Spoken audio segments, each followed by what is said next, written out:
In the middle of World War II, American bombers were being shot out of the sky at a terrifying rate. Military brass gathered around tables covered with data, staring at diagrams showing exactly where bullets were hitting their aircraft.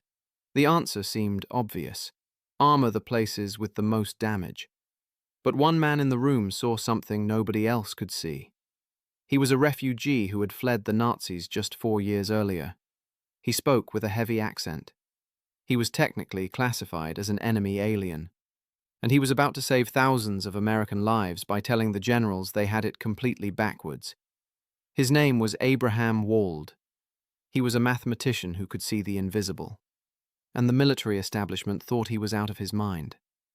This is the story of how a Jewish refugee who escaped the Holocaust used pure mathematics to solve an impossible problem, how he saw the missing data that everyone else overlooked, and how his insight continues to shape how we think about evidence and decision-making to this very day.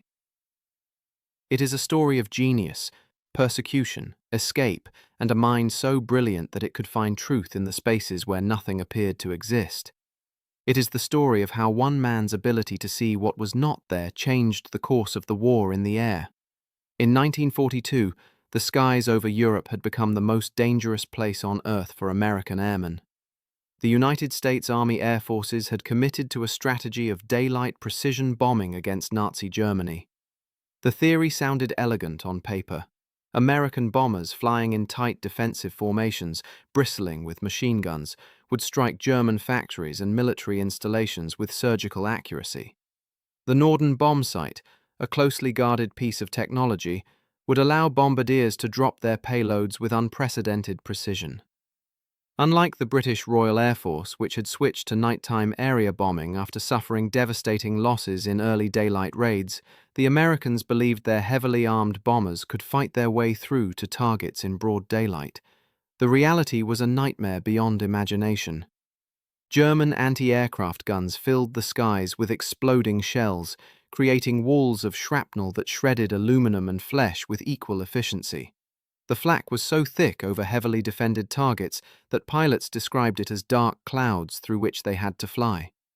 Luftwaffe fighters, piloted by experienced veterans who had been perfecting their craft since the Spanish Civil War, sliced through bomber formations with deadly skill. Focke-Wulf 190s and Messerschmitt 109s attacked from every angle, their cannons punching holes through bomber fuselages, their pilots pressing attacks with a ferocity that shocked American aircrews who had been told that their defensive firepower would protect them. The B-17 Flying Fortress and B-24 Liberator were tough aircraft, designed to absorb punishment and keep flying. A B-17 could sustain remarkable damage and still bring its crew home. Stories circulated of bombers returning with entire sections of their tails shot away, with engines on fire, with hundreds of holes in their fuselages. But for every miraculous survival story, there were dozens of bombers that simply disappeared, exploding in mid-air, spiraling down trailing flames, crashing into the cold waters of the English Channel or the hostile territory below. The statistics were staggering. During 1943, before long-range fighter escorts became available to protect the bomber formations all the way to their targets and back, American bomber crews flying against the Reich faced a casualty rate that defied comprehension. 77% of the men who flew combat missions before D-Day would end up as casualties, either killed, wounded, captured, or suffering breakdowns so severe they could no longer fly. Only 1 in 4 crewmen who began flying in October of 1943 would complete their required 25 missions. The odds were worse than Russian roulette. The 8th Air Force, based in England and tasked with the strategic bombing of Nazi Germany, suffered losses that exceeded those of entire ground campaigns. More airmen with the 8th Air Force would lose their lives during the war than the entire United States Marine Corps would suffer in all theaters combined. Over 26,000 dead and thousands more wounded or captured. The Air Corps sustained the heaviest losses of any American military branch, with a mortality rate that made ground combat look almost safe by comparison. The men who flew these missions understood what they faced. They watched friends climb into aircraft that never returned. They attended memorial services that became weekly rituals. They wrote letters home that they knew might be their last. Some developed superstitions, following elaborate pre-flight routines they believed would keep them alive. Others became fatalistic, accepting that their survival was simply a matter of chance. The psychological toll was immense. 17% of aircrew would either be wounded seriously, suffer a disabling mental breakdown, or die in violent accidents over English soil before they ever reached enemy territory. Something had to change. The bombers needed more protection. But adding armor to an aircraft came with severe trade-offs. Armor meant weight. Every pound of steel plate bolted to a bomber's frame was a pound that affected its performance. Weight meant reduced range, which meant shorter penetration into enemy territory, or the need for more fuel, which added still more weight. Weight meant slower speed, making the aircraft easier targets for fighters and giving anti-aircraft gunners more time to find their aim. Weight meant lower operating altitude, bringing the bombers closer to the effective range of German guns. Weight meant decreased bomb capacity, reducing the whole point of the mission. You could not simply cover an entire airplane in steel plates. The result would be an aircraft that could barely get off the ground, let alone fly hundreds of miles into enemy territory and back. Every ounce of armor had to count. The question that haunted military planners was brutally simple. Where should the armor go? The military turned to a group of civilians who seemed wildly out of place in a war zone. They were mathematicians, statisticians, economists, and theoreticians, men who spent their lives wrestling with abstract equations rather than enemy fighters. They had never flown a combat mission. Most had never even been inside a military aircraft.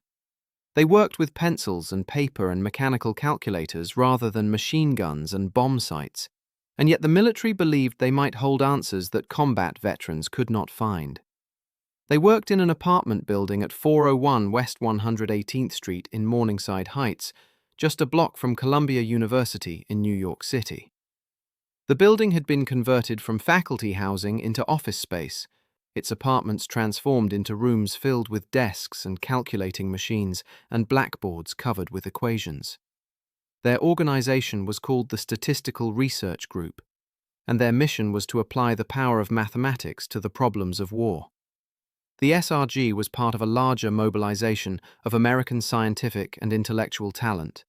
The Office of Scientific Research and Development, headed by Vannevar Bush, had recognized that modern war was as much a contest of ideas as of arms. The Manhattan Project to build the atomic bomb was the most famous example, but similar efforts were underway across dozens of fields: radar, cryptography, operations research, proximity fuses, logistics optimization. The problems of war were being attacked with the full power of American ingenuity. The director of research for this extraordinary collection of minds at the SRG was W. Allen Wallace, an economist and statistician who had been teaching at Stanford when the war began. Harold Hotelling, one of the founding figures of American mathematical statistics whose earlier work on economic theory and statistical methods had established rigorous mathematical foundations for both fields, served as principal investigator. Wallace would later describe the SRG as the most extraordinary group of statisticians ever organized, taking into account both number and quality. It was not an exaggeration. The roster read like a future Hall of Fame of American intellectual achievement. Milton Friedman was there, a young economist in his early 30s, decades before he would win the Nobel Prize in economics and reshape how the world thought about monetary policy, free markets, and the role of government. At the SRG, Friedman worked on problems ranging from the optimal design of experiments to the best methods for testing military equipment. George Stigler was there, another future Nobel laureate who would make fundamental contributions to the understanding of industrial organization and the economics of information. The two men had met as graduate students at the University of Chicago and would remain close friends for life. Their time together at the SRG deepened a bond that would influence American economic thought for decades. Frederick Mosteller, who would later found Harvard's statistics department and become one of the most influential statisticians of the 20th century, worked alongside them.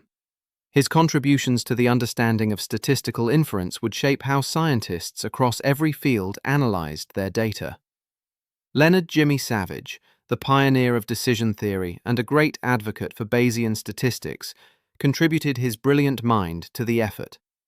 Savage had severely impaired vision due to a condition that left him with only very limited sight. He would later spend 6 months living on nothing but pemmican to prove a point about Arctic exploration, a testament to his eccentric determination. Yet his intellectual vision was sharper than almost anyone around him, and his work on the foundations of statistics would influence generations of researchers. Norbert Wiener, the MIT mathematician who would later create the field of cybernetics, served as a consultant to the group from time to time, contributing insights from his work on communication and control systems. The concentration of talent was extraordinary, and there was Abraham Wald. Among this gathering of exceptional minds, Wald stood apart. His colleagues recognized him as something special, a mathematician whose ability to see through to the essential structure of a problem bordered on the supernatural.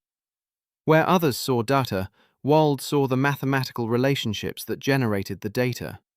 Where others saw complexity, Wald saw the underlying simplicity that made complexity comprehensible. Milton Friedman, no slouch himself in intellectual matters, would later acknowledge that when the SRG faced a particularly difficult problem, Wald was often the one who found the solution. Do you think organizations today do enough to recruit unconventional thinkers who might see problems differently? Share your thoughts in the comments. Abraham Wald came into the world on October 31, 1902, in the city of Kolozsvár in Transylvania, then part of the Kingdom of Hungary within the Austro-Hungarian Empire. Today that city is called Cluj-Napoca and belongs to Romania, having changed hands multiple times during the tumultuous 20th century. He was born into an Orthodox Jewish family of modest means, descendants of a long line of scholars and religious leaders. His grandfather was Rabbi Moshe Shmuel Glasner, a distinguished figure in Hungarian Jewish intellectual life whose commentaries on religious texts were studied throughout the Jewish world. The circumstances of his childhood shaped everything that followed. His family's strict observance of Orthodox Jewish practices, including the prohibition on work and travel during the Sabbath, made it impossible for young Abraham to attend the Hungarian schools of his time. The Hungarian educational system required attendance on Saturdays, and there were no exceptions for religious minorities. For a devout Jewish family, this presented an impossible choice between education and faith. Rather than compromise their religious principles, the Wald family chose to educate their son at home. His parents proved to be remarkably capable teachers, and the household atmosphere encouraged intellectual curiosity. The apparent disadvantage of exclusion from formal schooling became an unexpected gift. Freed from the constraints of conventional education, from the standardized curriculum and the pressure to advance at a predetermined pace, young Abraham was taught by his parents according to his own capabilities and interests. He developed at his own pace, pursuing mathematical ideas that fascinated him, building an understanding of the subject that was both deep and unconventional. Where a traditional education might have filled his mind with formulas to memorize and techniques to master, his homeschooling allowed him to grapple with the underlying concepts, to understand not just how to solve problems, but why the solutions worked. By the time he was ready for university, his mathematical abilities had already reached an extraordinary level, and his approach to the subject reflected the independent thinking that had characterized his entire education. After completing his undergraduate work at King Ferdinand I University in Cluj in 1928, Wald entered the University of Vienna to pursue graduate studies in mathematics. Vienna in the 1920s was one of the intellectual capitals of the world, a city where revolutionary ideas in physics, philosophy, psychology, and mathematics were being forged in coffeehouses and lecture halls. Einstein's theories were transforming our understanding of space and time. The Vienna Circle of Philosophers was developing logical positivism, attempting to put all knowledge on a rigorous scientific foundation. Sigmund Freud was reshaping how humanity understood its own mind. And mathematicians were pushing the boundaries of abstraction, creating new fields and discovering fundamental limitations in the power of mathematical reasoning itself. It was here that Wald found his mentor, Karl Menger, one of the leading mathematicians of his generation.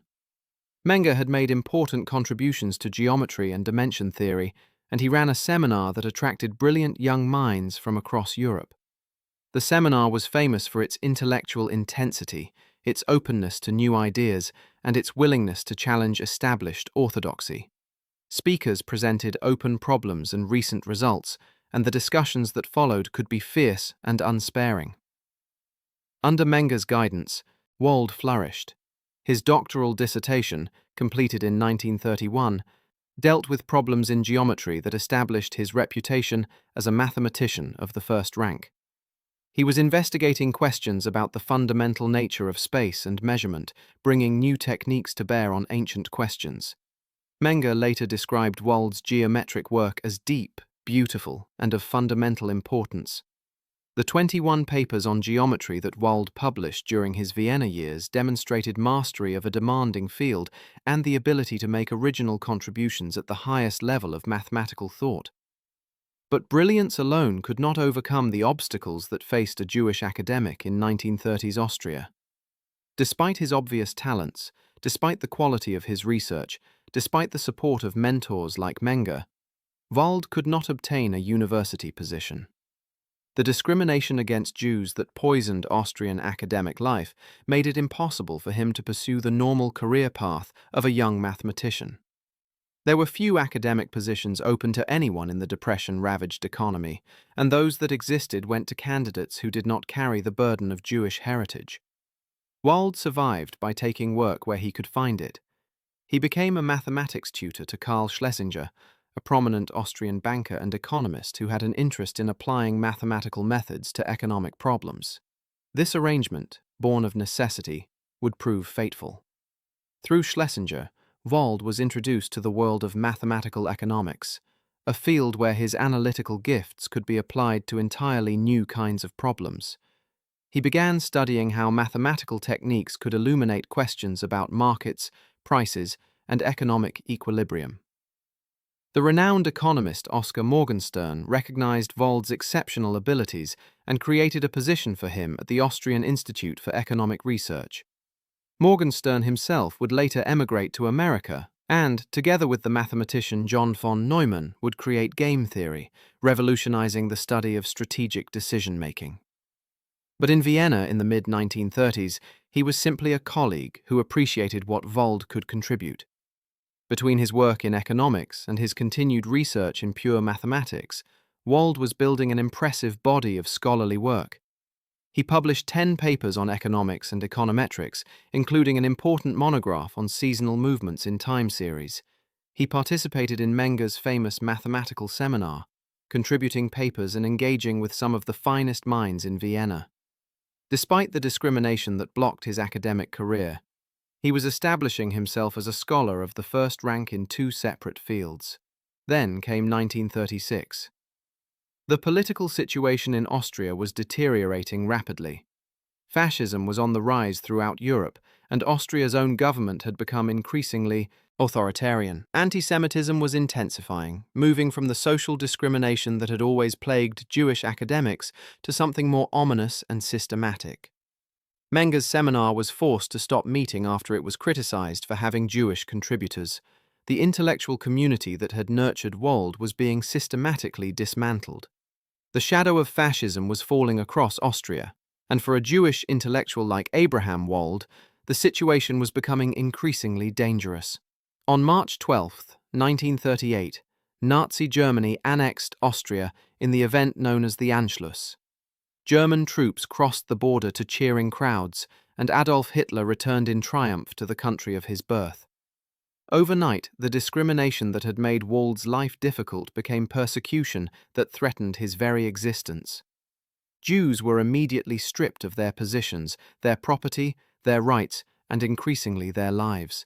The sophisticated intellectual culture of Vienna was being systematically destroyed, its Jewish members fleeing, imprisoned, or murdered. Wald received an invitation from the Cowles Commission for Research in Economics to come to America and pursue work in econometrics. The commission, then based in Colorado Springs, had been following his work on mathematical economics. The invitation came through connections he had made in his economic research, scholars who recognized his abilities and understood the danger he faced. It was a lifeline thrown across the Atlantic at precisely the moment he needed it most. He seized the opportunity and fled Austria in the summer of 1938, making his way through his birthplace in Romania, then outside direct Nazi control before reaching the United States. The move saved his life. Of the 9 members of Abraham Wald's immediate family who remained behind in Europe, 8 would perish in the gas chambers of Auschwitz. The Nazi machinery of death consumed almost everyone he loved. His parents, his siblings, the family that had nurtured his gifts and sacrificed to educate him, nearly all were murdered in the Holocaust. Only one family member survived. The young mathematician who arrived in America carried with him not only his extraordinary mind, but also a burden of loss that would never fully heal, a weight of grief that he would carry for the rest of his days. By September of 1938, Wald had secured a fellowship from the Carnegie Corporation to study statistics at Columbia University under Harold Hotelling, one of America's most distinguished statisticians. This marked a decisive turn in his career. Though he had trained primarily in pure mathematics and geometry, though he had spent years working on problems in economic theory, Wald now immersed himself in statistical theory, bringing to this new field the same penetrating intelligence he had applied to his earlier work. The transition was remarkably smooth. Wald's mathematical sophistication, his ability to see to the essential structure of problems, allowed him to approach statistical questions with a rigor and precision that was often lacking in the field at that time. Statistics in the 1930s was still a relatively young discipline, and much of its practice relied on rules of thumb and informal reasoning rather than rigorous mathematical foundations. Wald saw opportunities to put the subject on firmer ground, to develop precise mathematical frameworks for understanding inference and decision-making under uncertainty. He began producing important papers almost immediately. His contributions to the theory of statistical estimation and hypothesis testing established new standards of rigor. By 1939, he was lecturing at Columbia, sharing his insights with students who recognized they were learning from a master. In 1941, he was appointed to the faculty, where he would remain for the rest of his life. The refugee who had arrived in America with nothing had found a home, a position from which he could pursue his research and train the next generation of statisticians. Then came Pearl Harbor. On December 7, 1941, Japanese forces launched their devastating surprise attack on the American Pacific Fleet. The United States was at war, and America needed every resource it could muster, including the minds of its mathematicians and scientists. The formation of the Statistical Research Group at Columbia brought together brilliant minds to work on problems critical to the war effort. The organization was supported by the Applied Mathematics Panel of the National Defense Research Committee, which was part of the Office of Scientific Research and Development. The bureaucratic structure was complex, but the mission was clear: find ways that mathematical analysis could help win the war. Wald joined this elite group, ready to apply his mathematical gifts to the desperate challenges facing the nation.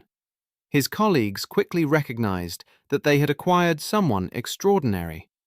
His ability to cut through to the heart of a problem, to formulate questions precisely and develop rigorous answers, made him invaluable on the most difficult challenges the SRG faced. But there was a complication. Abraham Wald was technically an enemy alien. He had been born in territory that was now part of Hungary, a nation allied with Nazi Germany. Under American security regulations, he was barred from access to classified military information.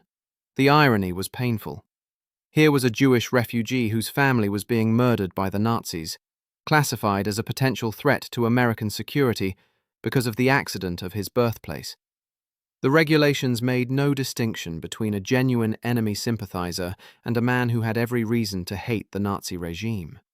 Harold Hotelling later recounted that this impasse led to a facetious suggestion that each page Wald wrote should immediately be snatched away and never shown to him again.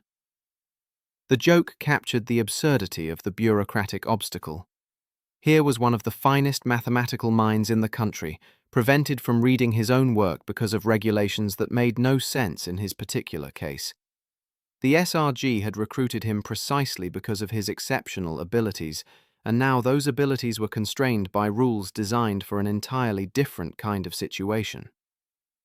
Fortunately, a federal court granted Wald a hearing long before his scheduled turn on the docket and promptly naturalized him as an American citizen. The obstacle was removed, the absurdity resolved.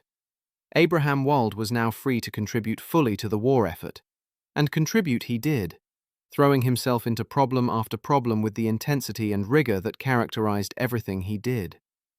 The SRG occupied several floors of the converted apartment building, its rooms now filled with mathematicians at work. In one area, dozens of young women bent over Marchant desktop calculators, performing the endless computations required by the mathematicians' formulas. These human computers, as they were called, were essential to the operation. There were no electronic computers in those days, no machines that could solve equations and analyze data automatically. Every calculation had to be performed by hand, punched into mechanical calculators that added and multiplied one operation at a time. The women who did this work were highly skilled, and their speed and accuracy translated abstract theory into usable results. In other rooms, teams of researchers attacked problems ranging from the optimal patterns for fighter aircraft to intercept enemies to the most efficient methods for testing the quality of military equipment. How should a submarine search for an enemy vessel when both are moving through three-dimensional space? What is the best way to allocate limited fighter resources to defend a convoy? How can you determine whether a new manufacturing process is producing acceptable quality with the minimum number of tests? The problems were as varied as the war itself, and each one had lives riding on the answer. The culture of the SRG was intense and collaborative. Rank and credentials mattered less than ideas. A good suggestion from a junior member would be pursued as eagerly as one from a senior mathematician. The pressure of war created an environment where conventional academic politics fell away, replaced by a shared commitment to finding answers that would save lives. Arguments could be fierce, but they were arguments about truth, not territory. The goal was to get the right answer, not to protect anyone's ego. It was into this environment that the problem of bomber armor arrived. The military had been collecting data on aircraft that returned from combat missions over Europe. Mechanics and analysts at air bases throughout England carefully documented where each bullet hole and piece of shrapnel damage appeared on the surviving planes. They marked diagrams showing the location and severity of every wound the aircraft had sustained. The data was compiled, analyzed, and presented in detailed reports that showed patterns of damage across the bomber fleet. The pattern that emerged seemed clear and actionable. Damage was concentrated on the fuselage, the main body of the aircraft where the crew worked and lived during long missions.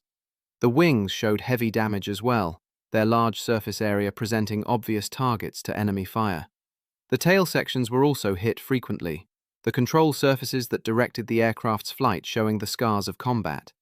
But the areas around the engines showed relatively little damage. The data seemed to tell an obvious story about where bombers were most likely to be hit. The conclusion appeared obvious to the military officers who examined the reports.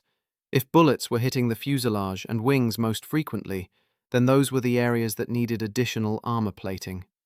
The data was right there in front of them, documented carefully, showing exactly where the enemy was scoring hits. Protect those areas and you would protect the aircraft.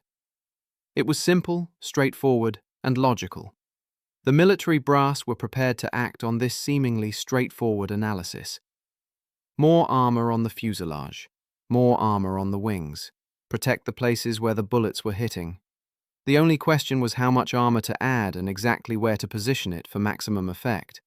That was the question they brought to the Statistical Research Group. Abraham Wald looked at the same data and saw something completely different. Where the military saw a straightforward pattern pointing to obvious conclusions, Wald saw a puzzle, a problem that required thinking more carefully about what the data actually represented. The key insight came from asking a question that no one else had thought to ask. Where was the data actually coming from? The damage reports were compiled from aircraft that had returned safely to base. Mechanics examined planes that had made it home, that had landed on English runways after surviving their encounters with enemy fighters and anti-aircraft guns. But what about the aircraft that had not returned? What about the bombers that were shot down over enemy territory, that crashed into the English Channel, that exploded in mid-air and left nothing to examine? What about the planes that never made it back to be studied? Those aircraft were not represented in the data at all. They were invisible. They had vanished from the record, leaving no damage reports, no documentation, and no evidence of where they had been hit. And yet their absence was telling a story that Wald could read, a story that reversed the meaning of everything the military thought they understood. Do you think there are important decisions being made today based on data from survivors while ignoring those who did not survive? I would love to hear your examples in the comments. Think about what the data actually represented. If a bomber could sustain damage to its fuselage and still fly home, that meant the fuselage was not critically vulnerable to that type of damage. The aircraft could absorb hits there and keep flying. It could be wounded in those places and survive. The bullet holes on returning aircraft marked the places where a plane could be hit and still return to base. The damage was evidence of resilience, not vulnerability. The fuselage was being hit frequently, yes, but hits to the fuselage were survivable. But the engines showed almost no damage on returning aircraft. Did that mean engines were somehow protected by their position on the aircraft? Did it mean enemy gunners rarely aimed at the engines? Were the engines simply lucky, escaping damage by chance while the fuselage absorbed hit after hit? Wald recognized the real explanation, the terrible truth hidden in the absence of data. Aircraft that took significant damage to their engines did not return. They were shot down. They crashed. They disappeared from the sky and from the dataset entirely. A hit to the engine was not survivable. A bullet through a cylinder, a piece of shrapnel through a fuel line, damage to a propeller or a carburetor, and the aircraft lost power and went down. Those planes never made it back to England. They never taxied to a stop on a runway. No mechanic ever examined their wounds. They simply vanished, taking their crews with them. The absence of engine damage on surviving aircraft was not evidence that engines were rarely hit. It was evidence that hits to the engine were fatal. Planes struck in the engine did not survive to be counted. They were not missing from the data because they had not been hit. They were missing because they had been hit in exactly the place that mattered most. The missing bullet holes were the ones that mattered most. The same logic applied to other areas that showed little damage on returning aircraft. The cockpit, where the pilot sat controlling the aircraft, showed fewer hits than the fuselage. But damage to the cockpit killed or incapacitated the crew, and without a crew, the aircraft went down. The areas around critical control systems showed limited damage, not because they were hit less frequently, but because hits there were lethal to the aircraft. Wald proposed that the Navy and Army Air Forces do exactly the opposite of what intuition suggested. Do not armor the areas showing the most damage on returning aircraft. Armor the areas showing the least damage. Protect the engines. Protect the cockpit. Protect the parts of the aircraft where damage was conspicuously absent from the survivors, because absence of damage in survivors pointed to presence of death in non-survivors. This insight, this ability to see the invisible data, to recognize what the missing information was telling him, represented a profound contribution to statistical thinking. Wald had identified a phenomenon that would later become known as survivorship bias, the systematic error that occurs when we focus only on the examples that made it through some selection process while ignoring those that did not. The bombers that returned were survivors, and studying them alone gave a distorted picture of where aircraft were vulnerable. The full truth required accounting for the bombers that had not survived, even though no direct data from those aircraft would ever be available. The military initially resisted Wald's conclusions. His analysis contradicted common sense. How could you possibly draw conclusions from data you did not have? How could the absence of damage tell you where damage was most dangerous? The whole idea seemed backwards, seemed like the kind of clever reasoning that academics loved but that practical men knew better than to trust. But Wald was patient and precise. He was not offering speculation or intuition. He was presenting mathematical proof. He developed rigorous formulas to estimate the vulnerability of different sections of an aircraft based on the damage patterns observed in survivors. His work was contained in a series of 8 technical memoranda produced for the National Defense Research Committee in 1943. These documents were dense with equations, carefully structured, rigorous in their logic, and devastating in their implications for how the military had been thinking about the problem. The mathematical framework Wald developed went far beyond simple observation. He created methods to estimate the probability distribution of damage across an entire aircraft, including the parts that could not be directly observed because damage to those parts prevented the aircraft from returning. He derived formulas for estimating how many hits each section of an aircraft was likely to receive per mission, and how likely each type of hit was to be fatal. He showed how to use the data from survivors to make rigorous inferences about the fates of those who did not survive. The mathematics was sophisticated, employing probability theory and statistical inference at a high level. But the underlying logic was compelling even for those who could not follow every equation. If you only see aircraft that survived, your data is filtered through survival. You are looking at the world through a lens that systematically excludes certain types of evidence. To understand the full picture, you must reason about what the filter removed, not just what it let through. His colleagues at the SRG recognized the brilliance of what Wald had accomplished. W. Allen Wallace would later note that Wald's work on aircraft vulnerability was one of the significant contributions to come out of their wartime research. The military eventually accepted his analysis, persuaded by the rigor of his mathematics and the force of his logic. The methodology Wald developed continued to be used by the military through the Korean War and the Vietnam War, decades after its original creation. The armor was redirected. The engines received protection. The cockpit areas were reinforced. Critical systems that had been left exposed were now shielded. Aircraft that might have been shot down instead made it home. Crews that might have died instead survived to fly another mission, to complete their tours, to return to families who had feared they would never see them again. How many lives did Abraham Wald save? The exact number can never be calculated. The nature of his contribution makes it impossible to generate precise statistics. We cannot count the planes that were not shot down, the crews that were not killed, and the missions that succeeded because aircraft could absorb damage that would previously have been fatal. We know only that the numbers were significant, that the change in armor distribution made a measurable difference in aircraft survival rates. The planes started coming home at higher rates, and that was the only measure that ultimately mattered. But Wald's contribution to the war effort extended far beyond the armor problem. His other major wartime achievement was the development of sequential analysis, a revolutionary approach to statistical testing that changed how quality control and decision-making could be conducted. The traditional approach to statistical testing required determining a fixed sample size in advance. You would decide to test 1,000 artillery shells or examine 500 manufactured parts, and only after collecting all that data would you analyze the results and draw conclusions. This approach was rigorous and well understood, but it was also inefficient. Often the evidence was overwhelming long before the full sample was collected. Sometimes the first 100 tests showed clearly that a new process was vastly superior or clearly inferior to the standard. But the statistical methods of the time offered no principled way to stop early. You had committed to a sample size, and you had to see it through. This inefficiency had real costs in wartime. Every artillery shell tested was a shell not available for combat. Every hour spent on testing was an hour of delay in deploying new equipment.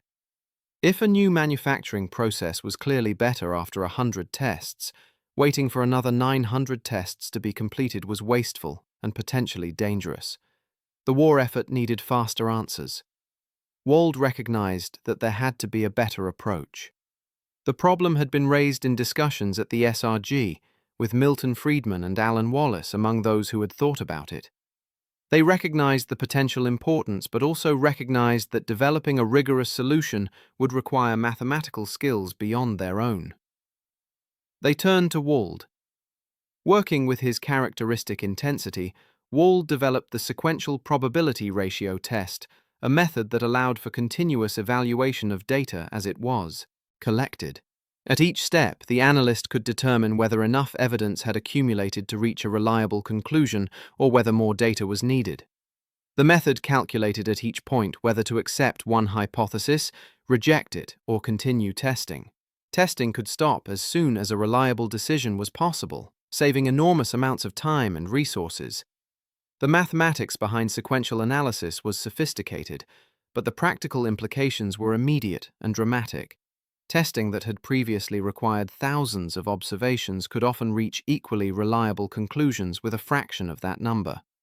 The expected sample size could be reduced by 50% or more compared to traditional fixed sample methods, while maintaining the same level of statistical confidence.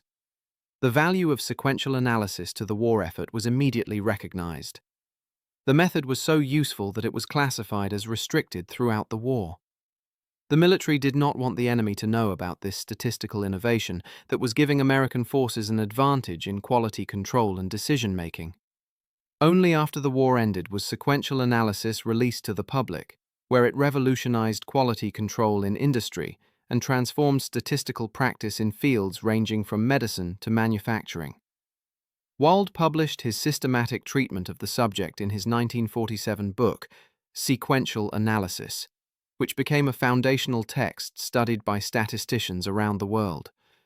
The ideas he developed continue to influence how clinical trials are designed, allowing studies to be stopped early when evidence is clear, potentially saving lives by getting effective treatments to patients faster. Manufacturing processes around the world are monitored using methods derived from Wald's wartime work. The efficiency gains he achieved continue to compound across countless applications. The years following the war were productive ones for Abraham Wald. He continued to teach at Columbia, where his lectures became renowned for their clarity and insight. Students circulated their notes from his classes, and these reached statistical programs at universities across the country. He was described as a master at deriving complicated results in amazingly simple ways. His ability to cut through complexity and reveal the essential structure of a problem made his teaching as valuable as his research. His research continued at a prolific pace. He made major contributions to statistical decision theory, creating mathematical frameworks for understanding how to make optimal choices in the face of uncertainty. His 1950 book Statistical Decision Functions laid out a comprehensive theory of statistical inference based on the concept of decision-making under uncertainty. The framework he developed brought together estimation, hypothesis testing, and prediction under a unified mathematical structure. He brought to statistics the same precision and rigor that characterized his earlier work in geometry. Colleagues noted that one of his great contributions was transforming statistics from a field that sometimes lacked mathematical sophistication into one grounded in precise formulation and rigorous argument. These qualities, which were often lacking when he began his statistical career in 1938, have transformed the subject. In 1948, Wald was elected president of the Institute of Mathematical Statistics, recognition from his peers of his standing at the very top of his profession. He was only 46 years old, at the height of his intellectual powers, with seemingly decades of productive work ahead of him. The refugee who had fled Europe 10 years earlier was now one of the most respected figures in American mathematics and statistics. He married Lucille Lang, an American woman, and they had 2 children, a daughter named Betty and a son named Robert. The family made their home in New York, and Wald balanced the demands of research and teaching with the joys and responsibilities of family life. The refugee who had arrived in America with nothing, who had lost almost his entire family to the Holocaust, had built a new life of purpose and accomplishment in his adopted country. In the autumn of 1950, the Indian government invited Wald to conduct an extensive lecture tour of the subcontinent. It was a significant honor, an invitation that recognized his standing as one of the world's leading statisticians. India was rapidly developing its own scientific institutions, and the chance to learn from Abraham Wald was eagerly anticipated by Indian mathematicians and statisticians.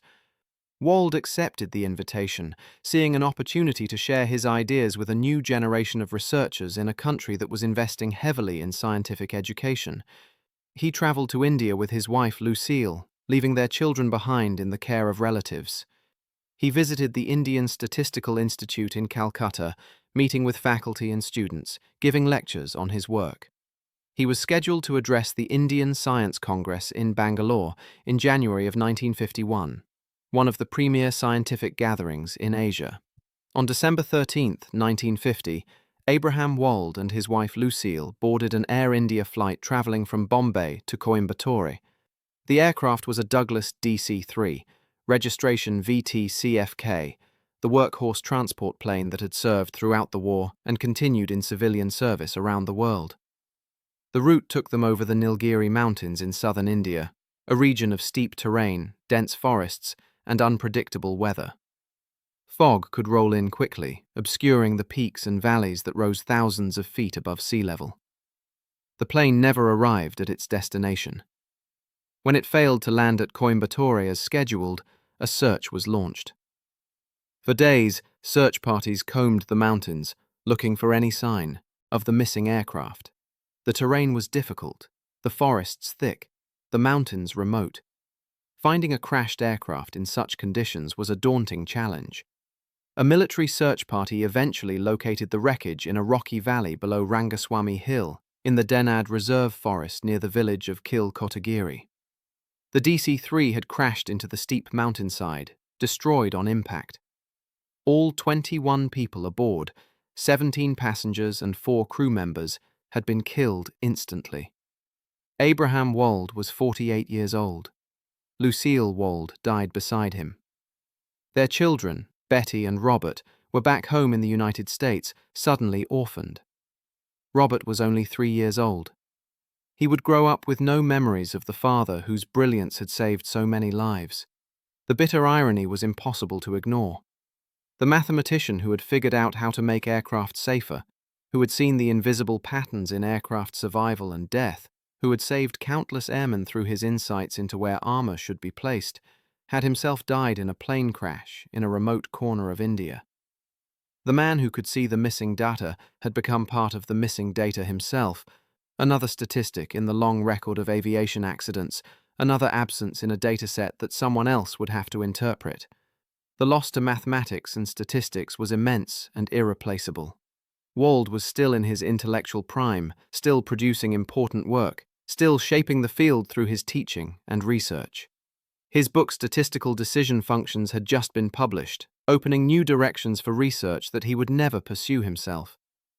Colleagues mourned not only the man they had known, but the contributions he would never make, the students he would never train, the problems he would never solve. Oscar Morgenstern, his old colleague from Vienna who had helped him find employment when discrimination closed every other door, wrote a moving memorial that captured the magnitude of the loss. But Abraham Wald left behind more than his published papers and his mathematical innovations. He left behind a way of thinking, an approach to problems that continues to influence how we understand evidence and make decisions. His insights have grown more relevant with each passing decade, as the concept of survivorship bias has become recognized as one of the fundamental challenges in reasoning from data. The concept of survivorship bias, which Wald illuminated so powerfully in his work on aircraft armor, appears everywhere once you know to look for it. When we study successful entrepreneurs to learn the secrets of business success, we ignore the thousands who followed similar paths and failed. The survivors write books and give speeches, but those who did not survive leave no record. When we admire old buildings for their superior construction, we forget that the poorly built structures from the same era have long since collapsed and disappeared. We see only what survived, not what was lost. When we praise investment strategies based on funds that have thrived, we overlook the funds that used similar strategies and went bankrupt. In each case, we are looking at the bullet holes on the returning aircraft, the evidence from the survivors, while ignoring the missing data from those who did not make it through. The pattern in the visible data leads us toward exactly the wrong conclusions. Wald's insight teaches us to ask the question that changes everything. What are we not seeing? Where is the evidence that never made it into our dataset? What conclusions might we draw from the absence of data rather than its presence? Wald's wartime memoranda remained classified for decades after his death, their insights available only to military analysts working on aircraft survivability. They were finally published by the Center for Naval Analyses in 1980, 30 years after his passing.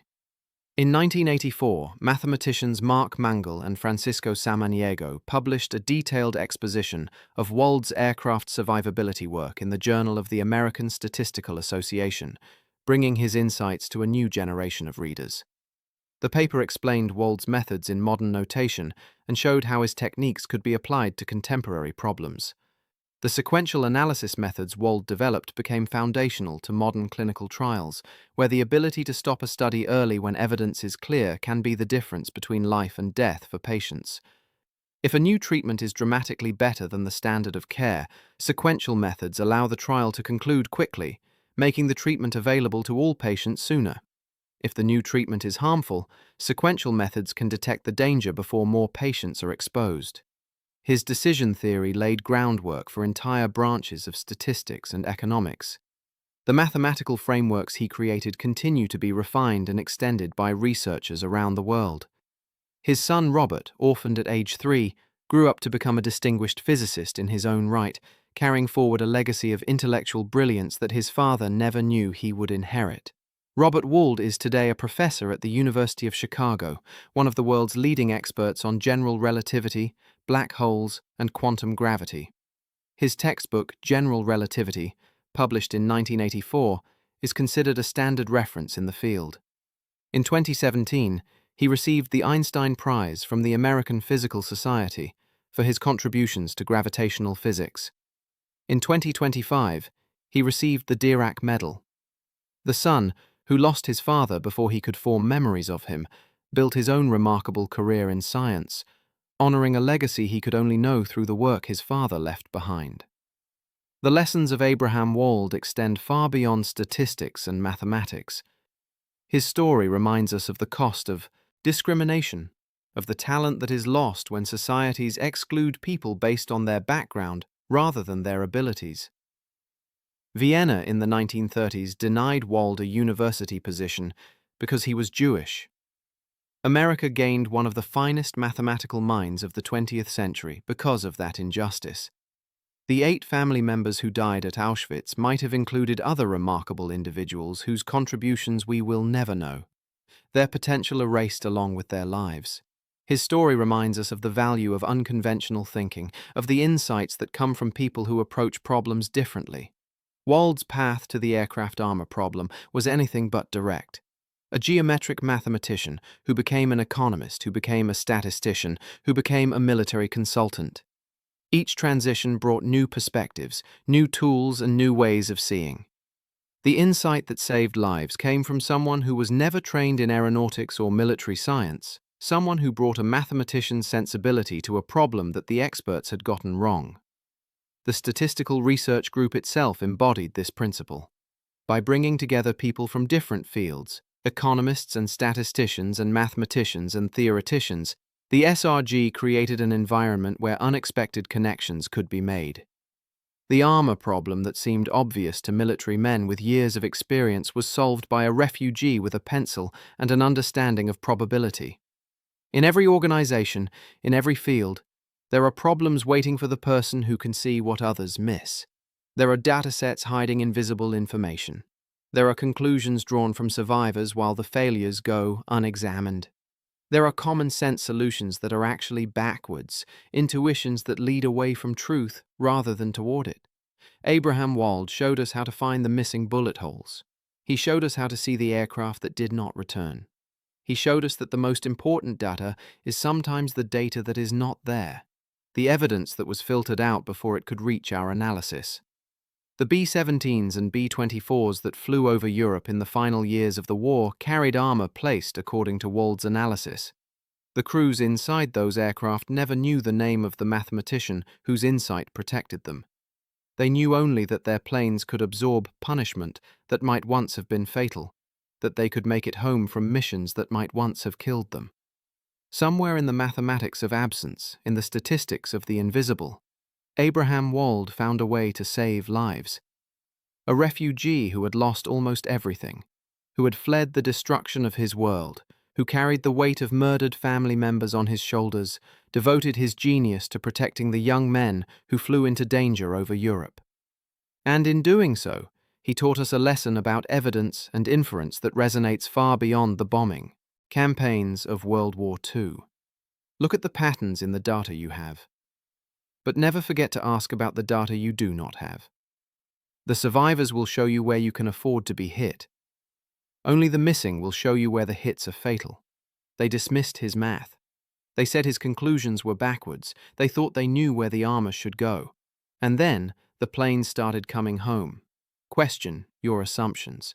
Look for the missing data. See what others cannot see. Even when the experts dismiss your analysis, trust in the rigor of your thinking and the truth of your conclusions. That was the lesson of Abraham Wald. That was the lesson of the missing bullet holes.